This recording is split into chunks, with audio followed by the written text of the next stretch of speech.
I want to begin by reminding us of this phrase from the Talmud that's probably familiar.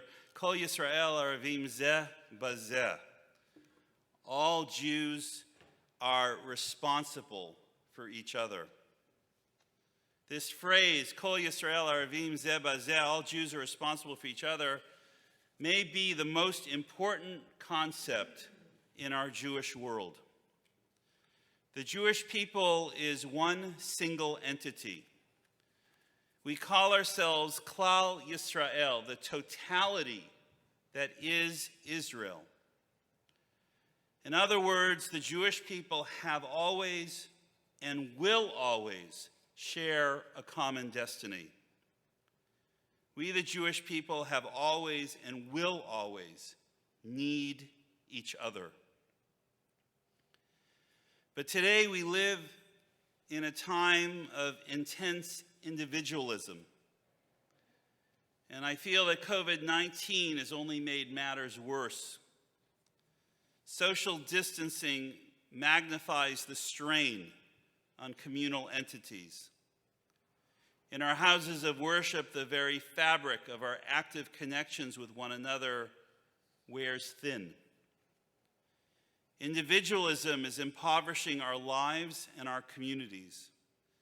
The links of the chain of Jewish continuity are being strained beyond endurance. American individualism has made Jews forget that we are part of a larger Jewish community. And the danger of this was expressed in a very ancient midrash. The rabbis taught that the people of Israel are similar to a ship with 3 tiers. If there is a leak on the lower tier, one doesn't say only the lower hold is in danger of sinking. Instead, we're to recognize that the entire ship might sink, and we must immediately repair the leak. If one Jew is in trouble, the rabbis teach us we must all join together to repair the damage.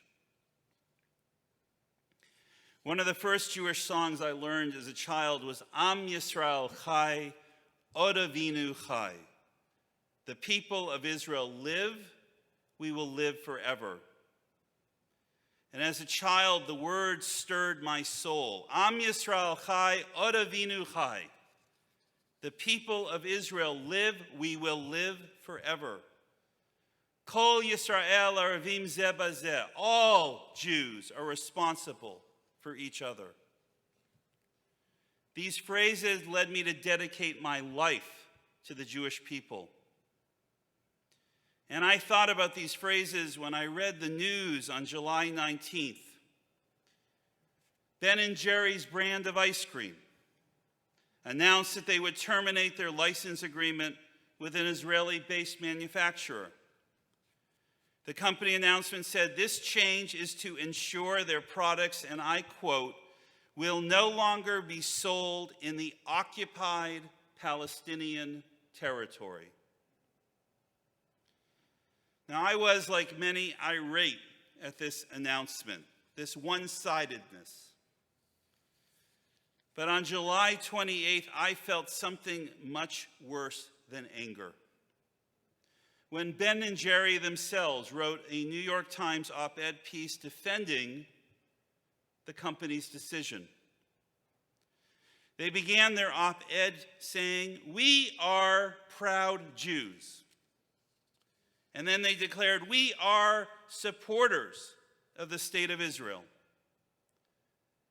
And then the entire rest of their piece was a rebuke of Israel, a justification for a boycott for what they called over and over and over again the occupied territories. I read these words and I felt like they were saying, in effect, is, we are Jews. Therefore, it's okay for us to apply a double standard to Israel.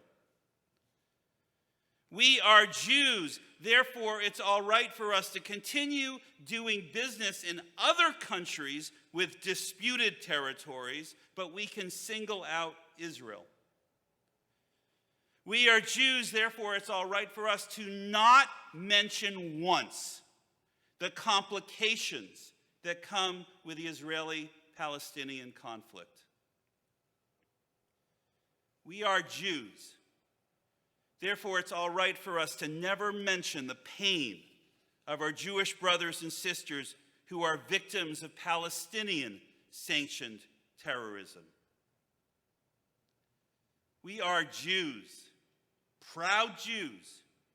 Therefore, it's all right for us to embolden those who wish to see Israel wiped off the map. Mayor Bill de Blasio, who I think we would all agree is not the most conservative political voice in the world, right? Mayor Bill de Blasio wrote right after their op-ed, he got it right when he commented on Ben and Jerry's op-ed piece, "You cannot have peace if you undermine the economic reality and you create division." Ben and Jerry are okay with creating division. I feel that they're sailing on a ship with a leak in the lower hold, still believing they're safe because they're on a higher level. They're missing the point. The entire ship is sinking. By giving aid and comfort, by being one-sided in support of our enemies, we Jews can defeat ourselves. Oscar Wilde said, "Criticism is the only reliable form of autobiography." Criticism can be positive or negative. In either case, it tells you more about the critic than the people he or she criticizes. And criticism is always destructive to any relationship when it applies one-sided blame, doesn't focus on improvement, and argues there's only one way, the right way, to do things. Most psychologists note that criticism is an utter failure at getting positive behavior change. It almost always devalues someone else. Ben and Jerry publicly devalued the Jewish people when they argued that because they're proud Jews, it's okay for them to turn their backs on their fellow Jews. I hear Am Yisrael Chai as an imperative, as our Jewish obligation. Kol Yisrael Aravim Zeh Bazeh. All Jews are responsible for each other. And for a recent historical instance of Am Yisrael Chai, I want us to think for a moment about Rabbi L.H. Hardman, who spontaneously shouted out the phrase Am Yisrael Chai on the 20th of April, 1945. Because you see, Rabbi Hardman had just finished conducting the first Shabbat service for the few Bergen-Belsen camp survivors that had been liberated. He finished those words of the service, he looked at them and he shouted, Am Yisrael Chai, Od Avinu Chai. The people of Israel live, we will live forever.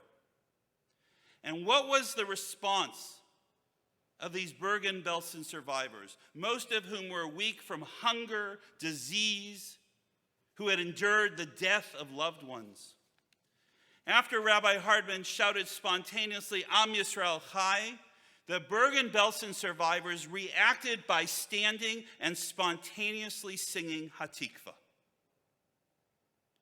They did that to affirm Am Yisrael Chai Od Avinu Chai. And if you've never heard the recording, you have to do so. Google it, not right now, after services or after Rosh Hashanah, okay? But Google it. It is so powerful. After the death of 6 million Jews in Europe, an atrocious war, a war that took 65 million lives, Our fellow Jews, these few survivors, clung to each other. They clung to hope. They clung to the desire to survive, to thrive. Ben and Jerry forgot, or even worse, purposely turned their backs on Jewish history. As proud Jews, they thought they could write a public declaration that denied Jewish historical claims to Jerusalem. They could forget Jerusalem because it is, in their words, occupied territory, not disputed territory, occupied territory. No ambivalence, no debate. No matter that in the Camp David II Accords, Israel was willing to have land swaps to create a fair and secure peace for a two-state solution. Something I very much believe needs to happen. As complicated, as difficult, as challenging as that will be. And we also have to recall, as we're debating these issues within Israel and the crisis between the Israeli and the Palestinian, that too much of Palestinian leadership still yells out, all of Israel will always be occupied territory. Too many in the leadership, the Palestinians, still crying out, free Palestine from the river to the sea. In other words, no Israel. I wonder if Ben and Jerry know of Patrick Gordon Walker. He was the BBC reporter who recorded the stories of the Jews lucky enough to survive the Holocaust after the liberation of Bergen-Belsen. Walker documented how nothing could prepare the liberators of Bergen-Belsen for the horrors that lay inside. The exact number of people who were exterminated at Bergen-Belsen isn't even known. But when the British and the Canadian 11th Armored Division liberated that camp, they found 60,000 people, most of whom were emaciated and suffering from typhus. And when Walker entered the camp 5 days after its liberation, he found people who could no longer function because of extreme hunger. And still he noted that these survivors had greeted their liberators with sounds of joy. They sang out, "God save the King." They played an out-of-tune piano to honor their British and Canadian liberators. He found out that despite their condition, these survivors were joyful. And those are the same survivors who burst out singing Hatikva after Rabbi Hardman shouted, Am Yisrael Chai, at that Shabbat service. And even the Jews who didn't survive, and let's not forget, that's half of European Jewry. That's 1/3 of world Jewry. They lost their lives because there was no safe haven. There was no Jewish state. There was no Israeli Defense Forces. The Bergen-Belsen survivors, these survivors recalled and shared how it was that prisoners facing their imminent death on their ways to the gas chambers sang Hatikva. They sang Hatikva because it was their way of asserting their faith that the promise of the Jewish homeland would be realized. These survivors reported that the SS guards couldn't stop them from singing because their hope was unstoppable. Their faith was unbreakable, even in the face of certain death. Ben and Jerry, all proud Jews, all of us, need to remember. We need to remember and honor all those who have perished, as well as those who lived on to sing Hatikva after their liberation. We need to remember because it was their hope to be reunited with those they loved in Eretz Zion, the land of Israel. We need to remember, because Israel still faces enemies who want its Jews to be wiped off the map. At our opening Rosh Hashanah evening service, I described the mitzvah of se'aka, of literally crying out. We have an obligation to cry out against all evil, all wrong in the world. And I noted that we need to use our voice to call out wrongdoing and our will to make change through action. Those who don't cry out against injustice are complicit in it. They fail to be God's change agents in the world. And there is so much, too much, to cry out about. The absolute need to bring justice to our world, to protest injustice actively. But when we Jews think about the world, it can't be at the expense of our fellow Jews. Hillel, the great sage, 2,000 years ago, he got it right because he said, first, if I am not for myself, who will be for me? Hillel lived in the early 1st century. This was a time of great turmoil in Jewish history. Hillel was speaking to the Jews as they struggled. And he validated that first we have to take care of ourselves. Then we can be in a position to take care of others. That's why Hillel begins his teaching, if I am not for myself, who will be for me? And I fear that the first part of Hillel's teaching is too easily forgotten by 21st century American Jews, no matter how proud we may be of our Jewishness. These are the Jews who can only hear what came after Hillel's first teaching. Very important. If I'm only for myself, what am I? As Jews, we absolutely need to embrace universal teachings, but not at the expense of taking care of ourselves. When my children were growing up and they would squabble, as all children will squabble, I had a mantra. I repeated it so much, and they still hear it from me, and sometimes they roll their eyes, but they heard it. I would say, family comes first. And I think everyone would nod in agreement with this fundamental priority. But I worry that some Jews have lost touch with the understanding that they are also part of a Jewish family. The Jew of the 1st century is no different than the Jew of the 21st century. The Jew of Bergen-Belsen is no different than the Jew today. Our ancestry, our history, our heritage binds us together as a Jewish family. And family comes first. We Jews can disagree about Jewish values. We can argue over sacred texts. We can even disagree about which text to argue over. We can disagree, we can argue, but our history is clear. When Jews are threatened, we survive only when we're united. When our Jewish family is under attack, when we are hurting, it's our family obligation to open our hearts to our fellow Jews in need, to love and support them. If I'm not for myself, who will be for me? Family comes first.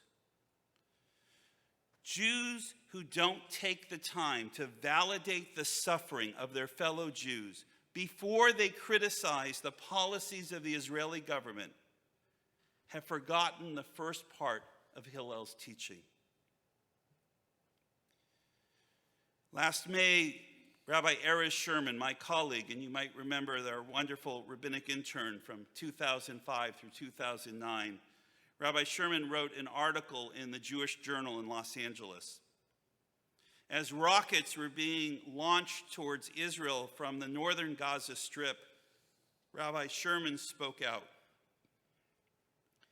He was appalled to read a letter that had come out a week prior, a letter signed by close to 100 rabbinical students. As he put it, these future leaders of the Jewish community who will serve in pulpits on college campuses and in Jewish organizations. And he wrote, in their letter, these 100 rabbinical students shamefully ignored Israel's right, let alone duty, to defend her citizens. Rabbi Sherman then wrote about his own pain to see the lack of support and understanding of Israel from these students. And then in his article, he addressed their points directly, and I want to share a few excerpts.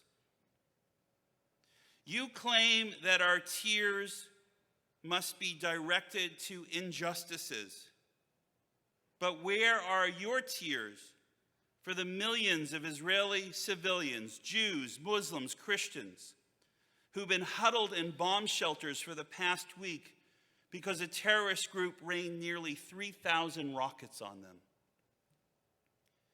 Where are your tears for the residents of Kibbutz Aza, Netivot, and Sderot, who have been terrorized by those same rockets ever since Israel evacuated Gaza more than 15 years ago?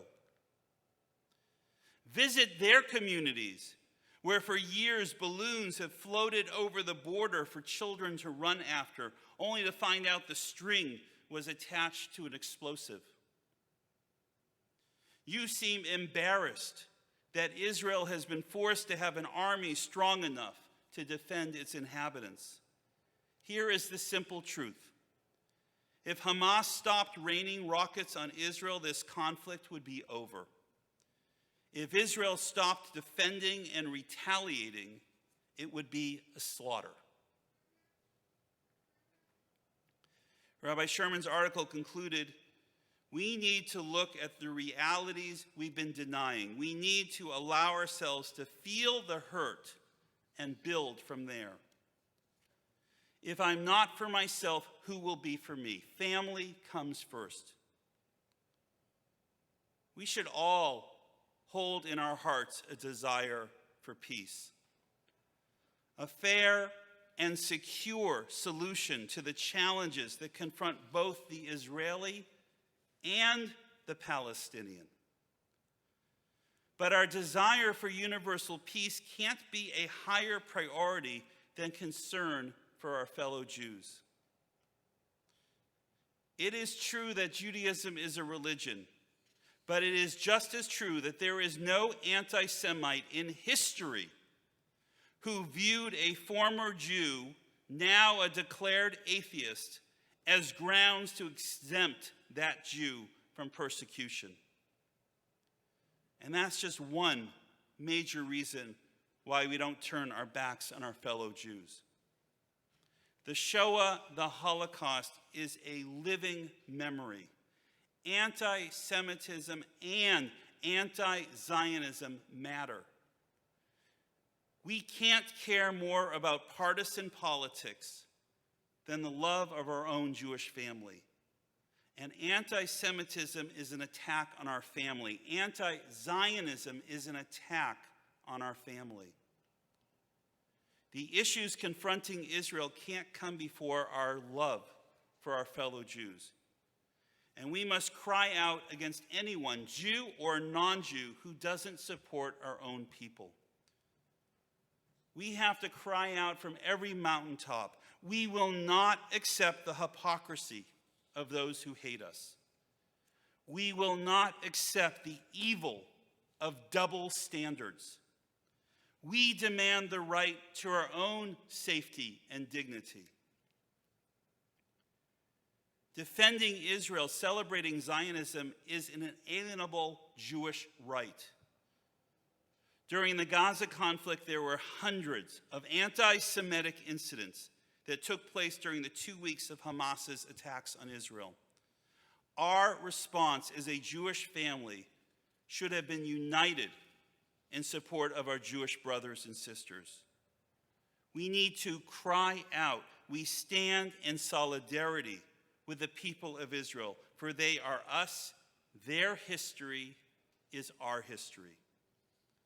We need to cry out, Am Yisrael Chai, Od Avinu Chai. The people of Israel live, and we will live forever. We need to cry out, Hatikva, Israel's anthem of hope. Our hope to be a free people. The hope that's 2,000 years old. As the words say, as long as the Jewish soul sings in our hearts, as long as our eye looks to the east, to Zion, our hope is not lost. And I'll go off papers for a moment. Michal wrote a beautiful piece in the Medium, right? Sorry, I'm putting you on the spot. But she wrote about a mother holding her baby while Hamas rockets are coming in Israel, and the mother in Gaza who were holding the baby while the rockets were going to Gaza. That's how we approach this crisis. Two mothers, two people, complicated situation. No simple solution. We have to make sure that we're also watching out for our own family as we discuss the human family. May those who defend our people's historic homeland find strength, courage, and humanity in their task. May the state of Israel and all who live in and around her know peace. And may that day come very soon. And let us say, Amen.